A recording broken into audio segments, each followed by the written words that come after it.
Herkese merhaba, kanalıma hoş geldiniz. Bugün sizlerle bohem akımı nedir bunu inceleyelim. Geleneksel toplum değerlerinin dışında yaşayan kültürlü kimse anlamına gelmektedir bohem. Özünde tamamıyla antikapitalist, sınıfsız bir yaklaşım var. Ancak her konuda olduğu gibi bohem ruhta ana akımla beraber özlerine yenik düştü. Burjuva ve üst sınıf kurumsal hayatta kazandıkları ekonomik özgürlükleriyle bu kültürü kendi bakış açılarıyla yorumladılar. Oysa bu hayat biçiminin asıl çıkışı Fransız ihtilalindeki ayaklanmalara kadar dayanmaktadır.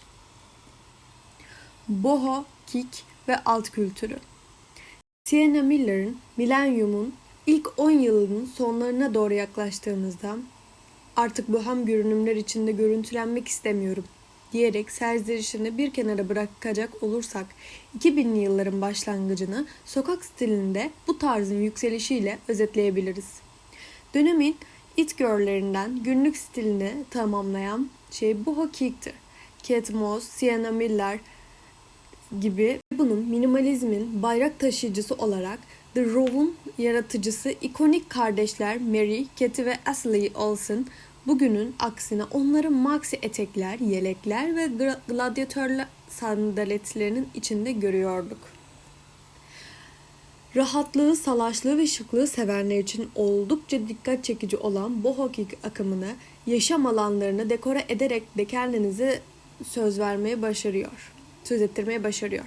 Özellikle de son yıllarda yeniden ev dizayn etmeye başlayanlar, modayı yakından takip edenler boho kick tarzını sayesinde modası hiç geçmeyen evlere sahip olabiliyorlar. Romantik boho tarzını oluşturan parçalar özellikle uzun ve akıcı elbiseler diyebiliriz. Bu elbiseler genellikle çiçek desenleri ve etnik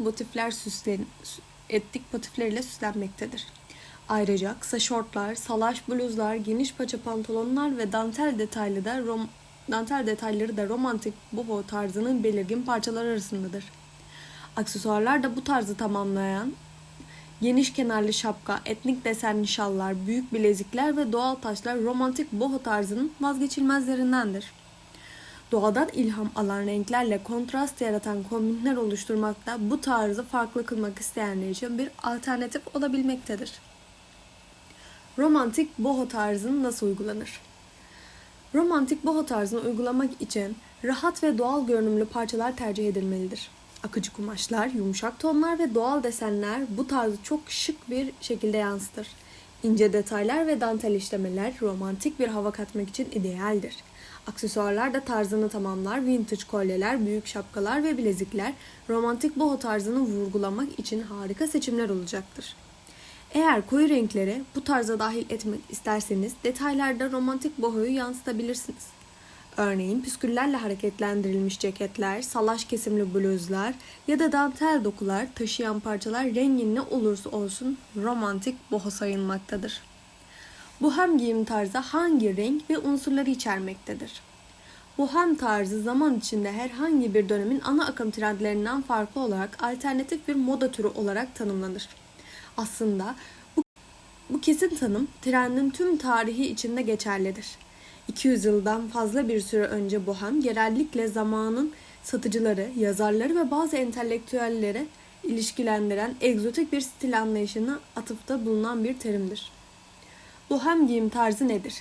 Sorusu özetlemek gerekirse 60'lar ve 70'lerin esintisi olarak başlayabiliriz. Bu tarz 60'ların ve 70'lerin sonunda ortaya çıkan ve estetiğiyle uzun bir geçmişe sahiptir. Boho kick veya boho olarak adlandırılan stil, çeşitli doğal malzemeler, toprak tonları ve hippie tarzdan ilham alan desenler içermektedir. Bohem giyim tarzı denilince akla gelen unsurlar ise şunlardır: beyaz dantel, etnik baskılı parça, karışık desenli uzun ve bol parça, nakışlar, aranacak unsurlar ise bol, rahatlık, uyum, balon ve trompet tarzı kollar, yarım boy ve çeyrek uzunlukta kollardır. Bohem stilinin ana unsurları ise keten, kadife, şifon, ipek, kürk, süet, deri, denim, pamuk gibi doğal kumaşların kullanımı, Çok katmanlı dokular, rahat ve özellikle geleneksel platform ya da dolgu topuk üzerine çok yüksek dolmadan topuklu yapılan ayakkabılar. İkinci, bilezik, güneş gözlüğü, kolye, kemer, küpe, inci, mücevherler, saç bantları gibi aksesuarlar, lüks veya fazla takılar içermektedir. İzlediğiniz için teşekkür ederim. Bohem akımı bu şekildeydi. Bir sonraki videoda hangi akımı incelememi istiyorsanız yorumlarda belirtirseniz sevinirim. Bir sonraki videoda görüşmek üzere.